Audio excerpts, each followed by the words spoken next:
Selamat pagi, salam sahabat. Hari ini Rabu 15 April tahun 2026. Mari bersama kita merenungkan firman Tuhan dari Hakim-Hakim 3 ayat 7 sampai 11.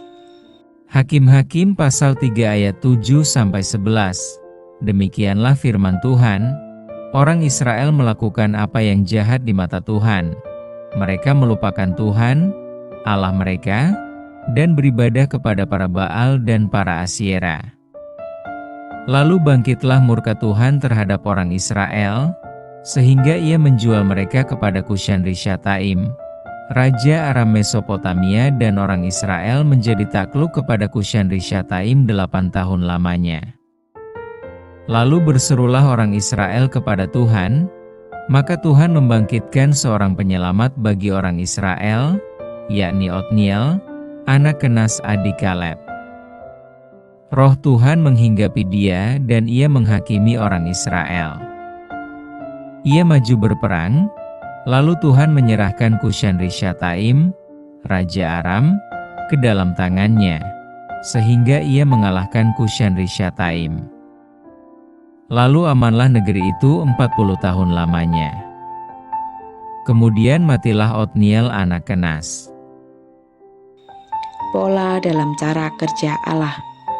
Allah sering berkarya melalui pola dan cara yang sama. Mempelajari cara dan pola Allah berkarya dalam sejarah keselamatan akan memberikan pengertian yang lebih tentang cara kerja Allah pada masa kita. Masa hari ini adalah kisah Hakim pertama. Orang Israel melakukan apa yang jadi mata Tuhan dengan beribadah kepada Baal dan Asyera di ayat yang ke-7. Tuhan pun murka dan menyerahkan mereka ke dalam tangan musuh mereka, Raja Aram Mesopotamia, yang menindas mereka selama 8 tahun di ayat yang ke-8. Lalu orang Israel berseru kepada Tuhan, dan Tuhan membangkitkan seorang penyelamat untuk membebaskan mereka, yaitu Otniel bin Kenas adik Kaleb di ayat yang ke-9. Roh Tuhan turun atas Otniel, dan ia menjadi hakim atas orang Israel. Ia maju berperang, dan Tuhan menyerahkan musuhnya ke dalam tangannya di ayat yang ke-10. Mereka hidup tentram selama 40 tahun hingga Otniel mencapai akhir hayatnya di ayat yang ke-11. Kisah-kisah di dalam Alkitab belum tentu dituliskan secara kronologis. Tema bisa menjadi penekanan yang lebih utama daripada kronologi.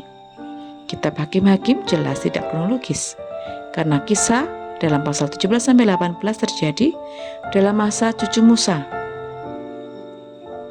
Pasal 19-21 terjadi pada masa cucu Harun menjadi imam besar, yaitu awal dari masa Hakim-Hakim.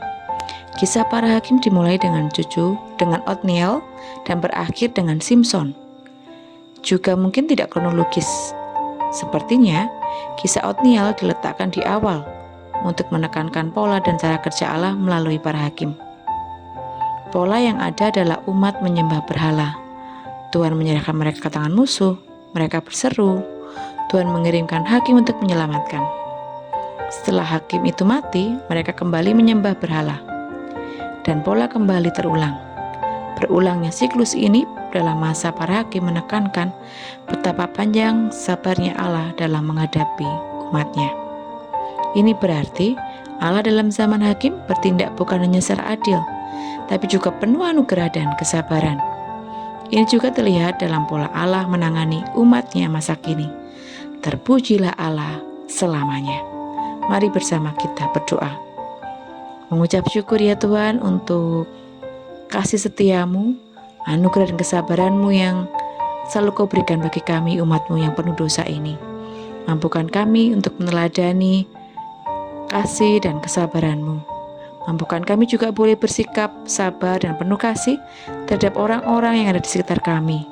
Bukan karena kebaikan kami, bukan supaya kami dipuji atau dapat pengakuan, tapi itu semua karena Engkau terlebih dahulu Tuhan memberikan anugerah dan sabar terhadap kami manusia yang seringkali mengulang dosa-dosa kami. Kami rindu Tuhan, Engkau boleh selalu dekat dalam kehidupan kami, dan kami boleh mewartakan kasih-Mu dimanapun kami berada. Dalam nama Tuhan Yesus kami berdoa dan mengucap syukur. Haleluya, amin. Tuhan Yesus memberkati.